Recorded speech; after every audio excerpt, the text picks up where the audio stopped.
जब हिंदुस्तान, पाकिस्तान, अफगानिस्तान से लेकर बांग्लादेश के समुद्र तक और उत्तर से लेकर दक्षिण भारत तक पूरा हिंदुस्तान जिस औरंगजेब की हैवानियत से खौफ खाता था, वहीं औरंगजेब अफजल खान के डर से अपनी जान बचाकर भागा था।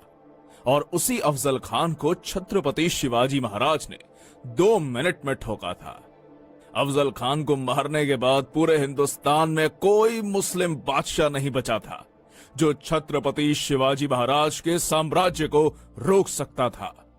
सैकड़ों सालों से चल रही मुगलों की गुलामी को चीरते हुए इस हिंदुस्तान की धरती पर छत्रपति शिवाजी महाराज ने हिंदुओं का एक अलग साम्राज्य खड़ा कर दिया। शिवाजी महाराज की ताकत का अंदाजा आप इसी से लगा सकते हैं कि जब तक छत्रपति शिवाजी महाराज जीवित रहे, तब तक औरंगजेब ने महाराष्ट्र की धरती पर अपने कदम नहीं रखे। इतना जबरदस्त खौफ औरंगजेब के अंदर शिवाजी महाराज का बैठा हुआ था। पर दुर्भाग्यवश 3 अप्रैल सन 1680 छत्रपति शिवाजी महाराज का रायगढ़ पर देहांत हो गया। शिवाजी महाराज के देहांत के बाद औरंगजेब बड़ा खुश होकर हिंदुस्तान जीतने का सपना देखने लगा। वो सोचने लगा, उत्तर से लेकर मध्य भारत तक सब कुछ तो मैं जीत चुका हूं। अगर दखन से इन मराठों का सफाया कर दूंगा तो पूरे हिंदुस्तान का बादशाह बन जाऊंगा। इसलिए तुरंत अपनी लाखों की सेना लेकर वो दखन में जा उतरा। पर औरंगजेब इस बात से बेखबर था कि छत्रपति शिवाजी महाराज के बाद उनके पुत्र धर्मवीर छत्रपति संभाजी महाराज नंगी तलवार लेकर मुगलों का काल बनकर खड़े थे।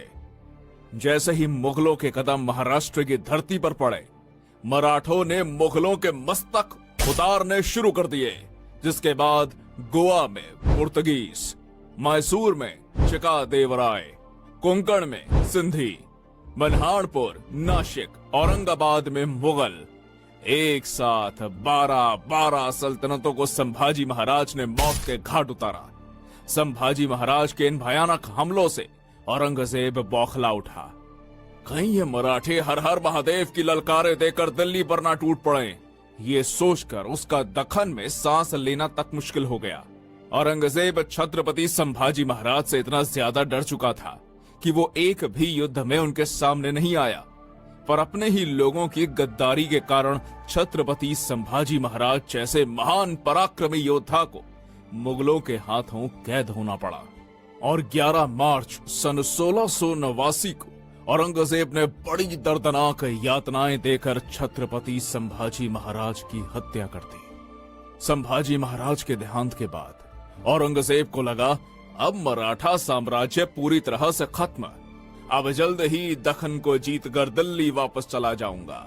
तो दूसरी तरफ छत्रपति संभाजी महाराज की मृत्यु से हर मराठा के अंदर हिंदवी स्वराज की आग लग चुकी थी।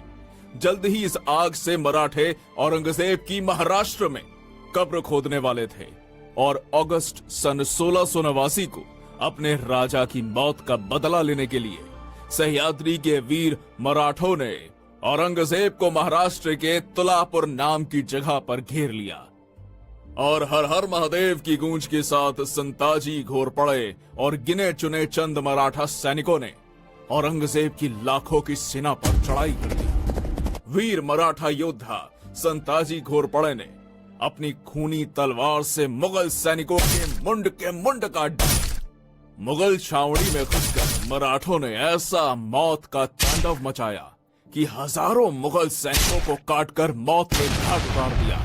मराठों के हाथों हो रही मुगलों की ऐसी भयानक मौत देखकर औरंगजेब का दिमाग ही रास्ते से फिर गया और जान बचाने के लिए वो कायर औरंगजेब उसी क्षण युद्ध छोड़कर भाग गया। औरंगजेब का नसीब अच्छा था कि वो भागने में सफल रहा, नहीं तो मराठे उसे वहीं काटकर जिंदा जमीन में दफना देते। इस युद्ध में भले ही औरंगजेब की जान बच गई, पर पूरे हिंदुस्तान में उसकी इज्जत लुट गई। मराठे यही नहीं रुके, उन्होंने मुगल छावनी के ऊपर के 2 सोने के कलश काटकर पूरी मुगल छावनी को तबाह कर दिया। जिस औरंगजेब की क्रूरता और कट्टरता के कारण पूरे हिंदुस्तान के राजे महाराजे थर थर कांपने लगते थे, उसी औरंगजेब को मराठों की खौफनाक सेना ने दौड़ा दौड़ा के मारा। तुलापुर में हुई शर्मनाक हार से औरंगजेब पूरी तरह टूट चुका था।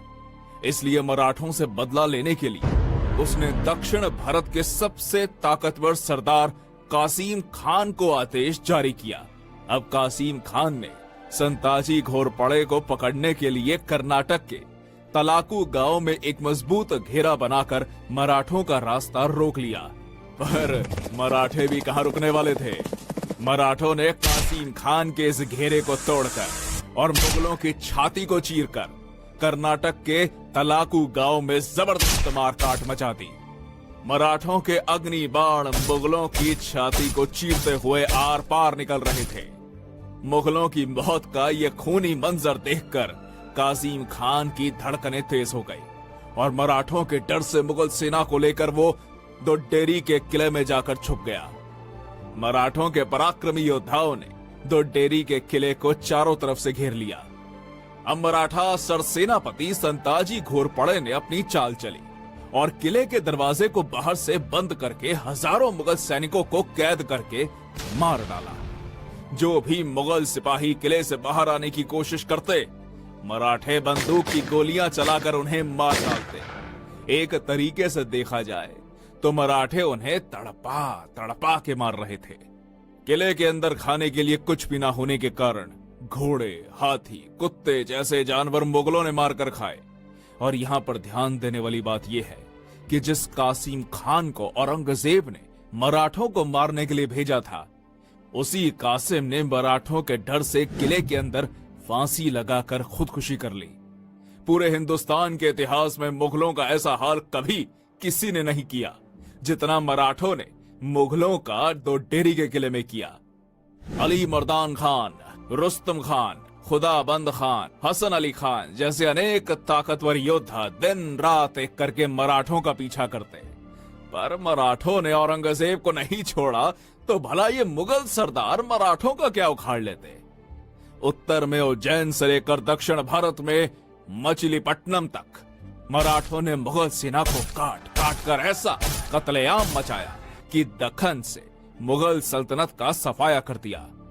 इधर औरंगजेब विशालगढ़ को घेरा बनाकर बैठा था, तो उधर मराठों ने बुरहानपुर में घुसकर पूरे शहर को तबाह कर दिया। बुरहानपुर के सूबेदार बैदर बख्त और अली मर्दान खान को पकड़कर मराठों ने उनके शरीर के कपड़े छोड़कर सब कुछ लूट लिया। कहा, रोको इन काफिर मराठों को। उठते बैठते जागते सोते सब तरफ मराठे ही मराठे नजर आते। या अल्लाह, होंगे कामयाब या ऐसे ही लौटना पड़ेगा खाली हाथ। ऐसा चिल्लाते चिल्लाते औरंगजेब का महाराष्ट्र में दम घुट रहा था, पर मराठे रुकने का नाम ही नहीं ले रहे थे। ना पराजय की चिंता, ना मौत का डर। मराठे सिर्फ एक ही बात जानते, उड़ाने मुगलों के सर। अब बारी थी मुगलों के घर में घुसकर। इसलिए वीर मराठा योद्धा धनाजी जाधव ने 80,000 की मराठा फौज इकट्ठा करके 4 मार्च सन 1706 को गुजरात पर चढ़ाई कर दी। गुजरात के रतनपुर के युद्ध मैदान में धनाजी जाधव ने अपनी तलवार से ऐसा कत्लेआम मचाया कि नर्मदा की बहती धाराएं भी मुगलों के रक्त से लाल पड़ गई। इस घमासान युद्ध में जो भी मुगल सैनिक मराठों के हाथ में आते, मराठे उनकी गर्दन काटकर सीधा अल्लाह के पास पहुंचा देते। आधी से ज्यादा मुगल सेना मराठों के खूनी तलवार से कट चुकी थी। अनेक जिहादी रणभूमि छोड़कर भाग रहे थे। कुछ नर्मदा नदी में कूद गए और बाकी बची हुई मुगल सेना को मराठे घसीट कर ले गए। खुद गुजरात के सूबेदार अब्दुल हमीद खान ने मराठा सरसेनापति धनाजी जाधव के पैर पकड़ लिए। इस तरह वीर मराठा योद्धा धनाजी जाधव ने अपने शौर्य और साहस के बलबूते पर गुजरात की मुगल सल्तनत को तबाह करके गुजरात में मराठा साम्राज्य का डंका बजाया। ऐसे ही एक के बाद एक औरंगजेब को दर्दनाक जख्म देकर मराठे उसे तबाह करने पर तुले हुए थे। फ्रेंच इतिहासकार निकोलाउ मानुची, जिसने कुछ साल औरंगजेब के दरबार में नौकरी की, इसी के साथ दक्षिण में आने के बाद वो छत्रपति शिवाजी महाराज से भी मिला था।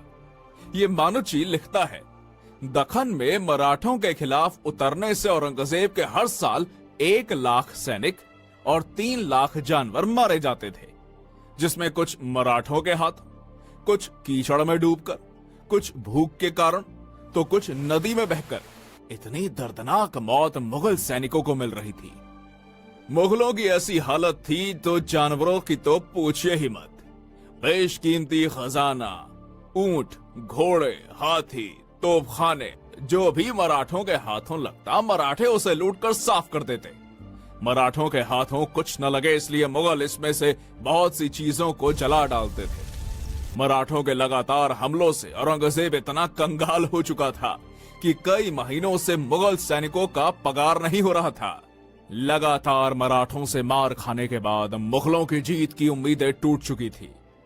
अगर किसी मुगल सरदार को मराठों से किला हासिल भी करना है तो वो मराठों से हाथ मिला लेता और औरंगजेब से छुपकर मराठों को 50,000 से लेकर 2 लाख रुपए तक की रकम देता। बदले में मराठे उसे किला सौंप देते।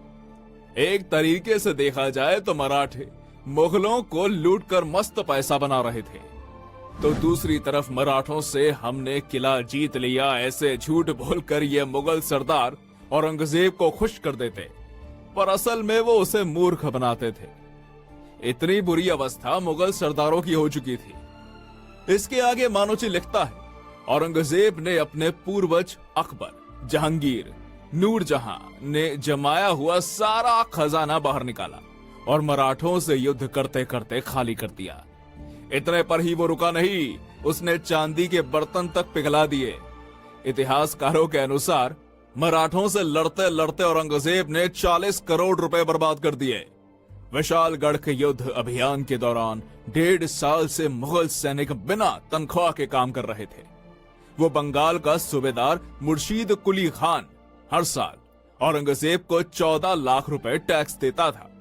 उसी में किसी तरह औरंगजेब का खाने पीने का गुजारा हो रहा था। लगातार 27 साल मराठों ने औरंगजेब को इतना घुमाया, इतना दौड़ाया कि मराठों से लड़ते लड़ते वो आखिर में बुढ़ा हो गया। परंतु हार और बर्बादी के सिवा उसे कुछ नहीं मिला। बढ़ती उम्र के साथ साथ औरंगजेब का चेहरा और भी ज्यादा भयानक हो चुका था। दांत गिर जाने से उसके गालों में गड्ढे पड़ गए थे। यदि कोई व्यक्ति जिसने औरंगजेब को पहले कभी नहीं देखा हो तो उसे अकेले में देखकर मुर्दा समझने की गलती करता था। इतना बुरा हाल उसके शरीर का हो चुका था। औरंगजेब की मौत पर रोने के लिए उसके नजदीक का कोई भी व्यक्ति जीवित नहीं बचा था। अपने बाप और भाई को तो उसने खुद ही मरवा डाला था। इसके अलावा उसकी 3 बेगमें, 2 बेटे तथा नाती पोती, बहन बेटी सभी की मृत्यु इसके आंखों के सामने हो चुकी थी। अपने ही किए हुए पापों की शिक्षा उसे जिंदा रहते मिल चुकी थी। अब औरंगजेब की मृत्यु का समय निकट आ चुका था, इसलिए मरने से पहले वो एक बार दिल्ली जाना चाहता था। पर जैसे ही मराठों को पता चला कि औरंगजेब बीमार है और दिल्ली जाना चाहता है, तो मराठों ने तुरंत अहमदनगर को चारों ओर से घेरकर मुगल प्रदेशों में लूटपाट मचा दी। इसी बीच औरंगजेब भयानक दर्द और पीड़ा से गुजर रहा था, पर मराठों के कारण उसे इलाज मिलना भी संभव न हो पाया और 3 मार्च सन 1707 को महाराष्ट्र के अहमदनगर में वो नीच औरंगजेब तड़प तड़प के मर गया और हिंदुस्तान का बादशाह बनने का उसका सपना उसी की कब्र के साथ दफन हो गया। पढ़ लेना कभी औरंगजेब का मृत्यु पत्र, सिर्फ एक ही हिंदू राजा का नाम आएगा, छत्रपति शिवाजी महाराज का मराठा साम्राज्य। दोस्तों, इस वीडियो का टारगेट है 2000 लाइक। उम्मीद है आप जरूर पूरा करेंगे।